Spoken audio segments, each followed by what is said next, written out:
आता। मुझे भी कुछ अजीब लगा था। मैंने देखा है हर बार रानू आम तोड़ने से पहले पेड़ से कुछ कहती है, फिर पेड़ खुद आम गिराता है। कालू, मतलब वो पेड़ बोलता है? कहीं ये वही जादुई पेड़ तो नहीं जिसकी कहानियाँ बचपन में सुनी थी? अगर वो पेड़ हमारे हाथ लग जाए, सोचो गोरी, हम उस रस को बेचे तो पूरे जंगल का बादशाह बन जाए। जानवर क्या, इंसान भी लाइन में लग जाएंगे। हाँ, रानू जैसी तुच्छ चिड़िया को तो पता भी नहीं चलेगा कब उसका पेड़ हमारा बन जाएगा। पर ऐसे पेड़ को यूं ही नहीं छीना जा सकता, हमें चालाकी से चलना होगा। क्या इंसान को बुलाएं कोई लकड़हारा जो बिना सवाल पूछे पेड़ काट दे?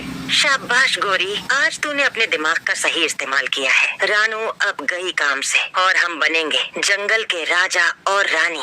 कालू और गौरी इंसान के झोंपड़े के बाहर उतरते हैं। इंसान अंगीठी के पास बैठा कुछ पका रहा था।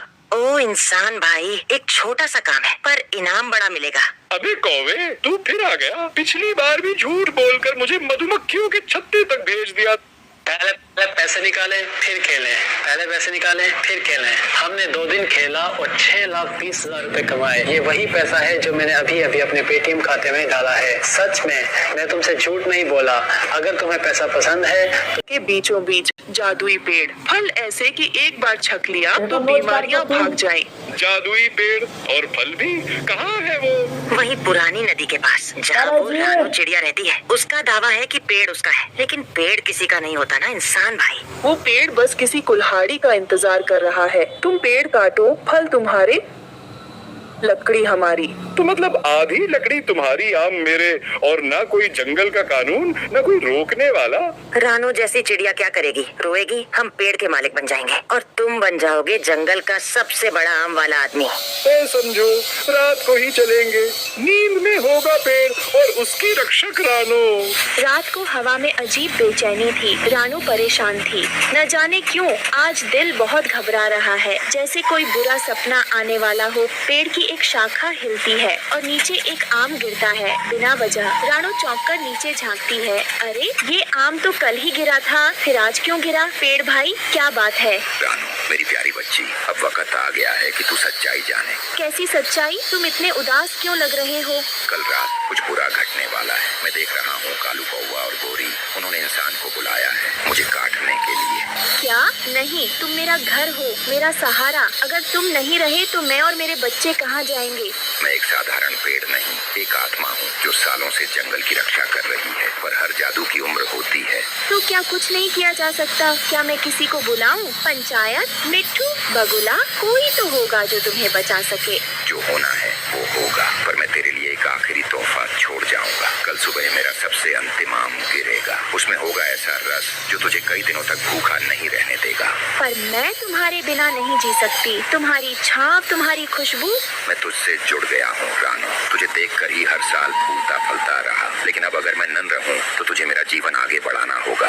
अचानक दूर से सूखी पत्तियों की आवाज आती है। इंसान आता दिखता है, कंधे पर कुल्हाड़ी। पीछे कालू और गोरी धीरे धीरे उड़ते आ रहे थे। यही है वो पेड़, बड़ा तो है और आम भी लटक रहे हैं, रसदार लग रहे हैं। हाँ इंसान भाई, बिल्कुल यही है। जल्दी करो, सुबह होने से पहले पेड़ गिरना चाहिए। रानू सो रही है, आवाज मत करना। इंसान पेड़ के पास आता है, हाथ में कुल्हाड़ी कसता है, पहला वार करता है, ठक, जोर की आवाज होती है। घोंसले में रानू हड़बड़ाकर उठती है। ये क्या था? कौन है वहाँ? रानू उड़ती है और पेड़ के नीचे आ जाती है। रुको, ये मेरा घर है, मत काटो इसे। ये पेड़ जादुई है, ये जिंदा है। इंसान भाई, दया करो। मुझे दया नहीं, लकड़ी चाहिए। पेड़ काटूंगा और आम ले जाऊंगा। रानू, अब समय आ गया है, मैं अब नहीं रुक सकता। नहीं, तुम मेरे बच्चों के रक्षक हो, मत जाओ, मत जाओ। अरे हट जा रानू, तू कुछ नहीं कर सकती। अब ये पेड़ हमारा होगा। तेरे आंसू अब इस पेड़ को बचा नहीं सकते। इंसान तीसरा वार करता है, पेड़ के तने में गहरी चोट लगती है, एक डाली गिरती है। रानू बाल बाल बचती है। रानू, मेरी जड़ों में एक नया बीज गिरा है, उसे पालना वही मेरी विरासत है। और फिर एक भारी आवाज के साथ पेड़ गिर जाता है, धूल उड़ती है। पेड़ के गिरते ही एक चमकती रोशनी निकलती है जो इंसान, कालू और गौरी की आंखों में चुभती है। अरे मेरी आंखें, मुझे कुछ नहीं दिख रहा। अरे, क्या हो रहा है? मैं अंधा हो गया? हमसे गलती हो गई, ये कोई साधारण पेड़ नहीं था। तीनों भागने की कोशिश करते हैं लेकिन दिशाहीन हो जाते हैं। कुछ दिन बाद पेड़ की जगह एक छोटी नन्ही कोम्पल उगती है। रानो उसी के नीचे बैठी होती है। ये पेड़ अब नहीं रहा, लेकिन इसकी याद, इसकी ममता जिंदा है। जंगल में लालच आया लेकिन ममता हारने नहीं दी। जादू खत्म हुआ पर भावना बची रही। इस कहानी से ये सीख मिलती है कि प्रकृति का हर पेड़ एक जीवन है। उसे